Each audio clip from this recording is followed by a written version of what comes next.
जब जादव को ही टिकट देना था तो फिर विजय मंडल का टिकट क्यों कटा? क्या कारण था? विजय मंडल में क्या खामी थी? अगर हमको इधर उधर करना पड़ता तो सबका मंत्री और एमपी बने रहे। कुछ ऐसे नेता हमारे यहाँ हैं जो नाम के समाजवादी हैं और 3 जिला चलाते हैं। साल 2025 में लालू प्रसाद यादव, तेजस्वी यादव की पार्टी राष्ट्रीय जनता दल 75 से 25 विधायकों पर आ गई और जिसको लेकर के मलाल पार्टी के अंदर तमाम विधायकों का रहता है।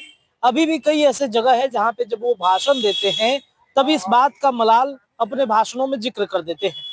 भाई वीरेंद्र जो राष्ट्रीय जनता दल के मनेर से विधायक हैं और एक चर्चा है, एक नाम भाई वीरेंद्र का हमेशा से रहा है। जब से पंचायत सचिव के साथ वार्तालाप हुई और जो विवाद उत्पन्न हुआ तब से भाई वीरेंद्र को पूरे देश भर में लोग जानने लगे कि बिहार के मनेर के विधायक भाई वीरेंद्र किस तरीके से पंचायत सचिव को हड़का रहे हैं। वहीं भाई वीरेंद्र ने एक बार फिर से एक ऐसा बयान दिया है जिसको लेकर के पार्टी के अंदर भी चर्चाएं बढ़ गई हैं। एक कार्यक्रम के दौरान भाई वीरेंद्र ने 75 से 25 पर आए विधायक और पार्टी में जो कुछ भी चल रहा है अंदरूनी कलह, साथ ही साथ टिकट बंटवारे को लेकर के नाराजगी जाहिर की है और साफ तौर पे मंच पे खड़ा होकर ये बयान उन्होंने दिया है। पहले वो बयान आप सुन लीजिए, उसके बाद आगे की चर्चा करते हैं। नहीं बोलना चाहिए।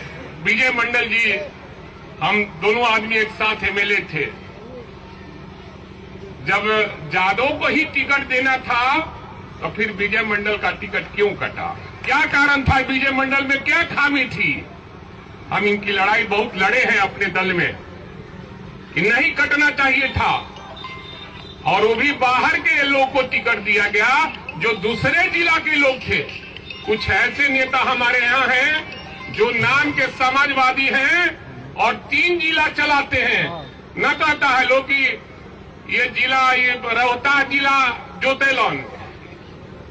तो ऐसे कुछ नेता हैं जो कैमूर भी जोतते हैं, रोहतास भी जोतते हैं, भोजपुर तो हम छोड़ा दिए, आज बक्सर जिला जोतते हैं। इसलिए वैसे लोग जब तक राजनीति में रहेंगे और उनके कहने पर टिकट मिलेगा तो कोई भी पार्टी का यही हस्र होगा जो अभी आज हमारे दल का हस्र हुआ है। जिस दल में तो आपने भाई वीरेंद्र का ये बयान सुना। दरअसल एक कार्यक्रम के दौरान वो कह रहे थे कि टिकट बंटवारे जिस तरीके से हुए हैं, एक ही व्यक्ति कोई भभुआ का प्रभारी बना हुआ है तो वही व्यक्ति बक्सर का ही प्रभारी है, तो वही व्यक्ति किसी और जिले का प्रभारी है, यानी कि एक व्यक्ति 3-4 जिलों का प्रभारी बनाया गया है और उसके कहने पर टिकट का बंटवारा हो रहा है, जिससे पार्टी को कहीं ना कहीं नुकसान पहुंच रहा है। और इस बयान के बाद से अब चर्चाएं भाई वीरेंद्र को लेकर बढ़ गई हैं। दरअसल आज पार्टी कार्यालय में कर्पूरी की जयंती भी जो है वो मनाई जा रही है, जिस दरमियान भाई वीरेंद्र पहुंचे थे और इस विवाद के बाद जब प्रश्न किया गया तो भाई वीरेंद्र ने क्या कहा है, उन तमाम बयान को हम सुनाते चलते हैं। चलिए। का सम्मान है, इसलिए सरकार अपने आप में फेल्योर है और सरकार को 1 मिनट भी अपने पद पर बने रहने का अधिकार नहीं है, क्योंकि ये सरकार जो बनी है ये घाल मेल कर बनी है, जनता के वोट से नहीं बनी है। इसलिए जनता के सवालों को ये देखना नहीं चाहती। देखिए, सच हम कहेंगे और भाई वीरेंद्र हमेशा सच कहा है, आगे भी सच कहेगा। जो लोग पार्टी का दोहन शोषण किया है उनको पार्टी से निकालना पड़ेगा। मैं उस समय से हूँ आदरणीय लालू प्रसाद यादव की पार्टी में। जब 13 में लोग तोड़ रहे थे पार्टी को तो मैंने पार्टी को बचाया। अगर हमको इधर उधर करना पड़ता तो कब का मंत्री और एमपी बने रहे। जिस तरीके से पार्टी के अंदर अंदरूनी कलह जो है वो दिख रही है, एक एक व्यक्ति को प्रभार 3-3 जगहों का दिया जा रहा है।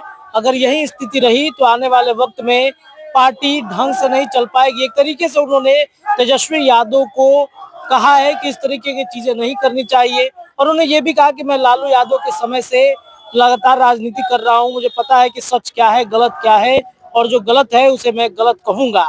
तो इस तरीके से भाई वीरेंद्र ने बयान दिया है। फिलहाल के लिए इतना ही। न्यूज़ के लिए पटना से मैं रत्नेश रिपोर्ट दे रहा था। धन्यवाद।